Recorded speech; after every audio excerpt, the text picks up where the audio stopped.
Gagawa ko ng kutsinta, madali ang kutsinta. Pero wala tayong lye water, gagawa muna ako ng lye water.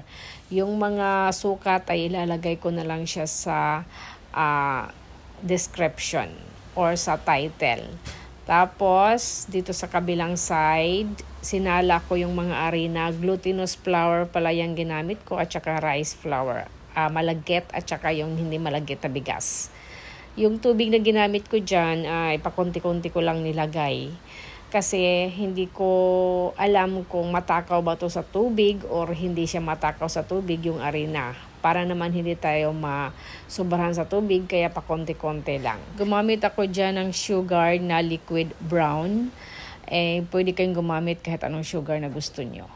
Meron naman tayong ginamit na atsuete, kaya pwede na rin na white sugar. Ito yung atsuete ay powder. Tinunaw ko lang siya sa mainit na tubig.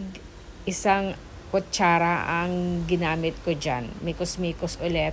Tapos nilagay ko na yung lye water na ginawa ko din. Kasi wala tayong lye water na mabibili dito. Tapos mikos-mikos ulit. Sinala ko kasi meron siyang mga buo-buo para hindi naman masali sa pagluto yung buo-buo. Sa molde kung saan natin ito ibubuhos yung mixture, ay lagyan muna natin ng konting mantika. Bago ilagay sa molde yung mixture, kailangan haluin. Tapos sa panahon ito ay kumukulo na yung ating tubig kung saan tayo mag-i-steam ng mga 15 to 20 minutes. After 20 minutes, ito na ay naluto na. Ginadgaran ko lang siya ng cheese sa ibabaw. So ito ang aking kutsinta. Thank you!